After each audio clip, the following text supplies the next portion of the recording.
Hi everyone, welcome to a new video. James from Favro here.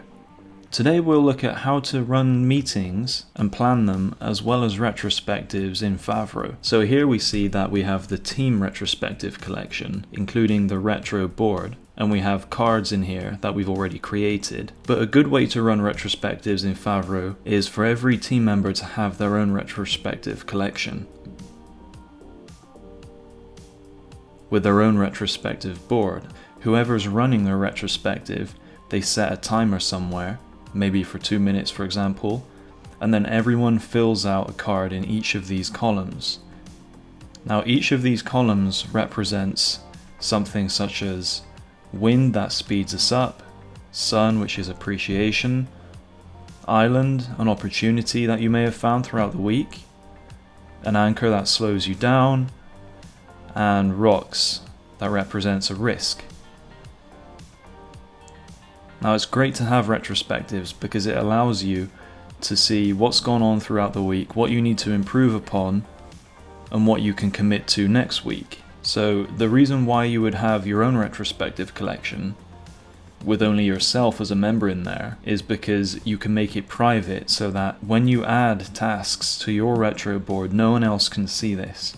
Now, when the 2 minutes are up, for example, then you assign yourself to the cards and then you drag them down into the retrospective board, which contains the team. So now, once you add this card to the retrospective board, the whole team will see what everyone has put in there. And now, whoever's running the retrospective can go through the cards per column. So now, if we go back to the team retrospective collection, what you would do is you would go through the cards per team member, and then you can create action points from this. So you can see here that we have an action points column.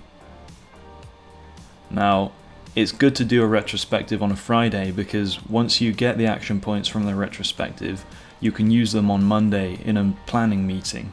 And I have a team planning and work collection here. So the idea is that the action points we get from the retrospective, we add them to the team planning board, and then we commit them to different team members, but we'll get back to that. So once you've created your action points, you can break them down into checklists like this.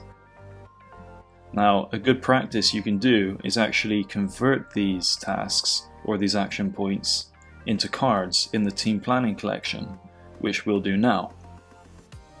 So we'll convert this to a card, choose the board,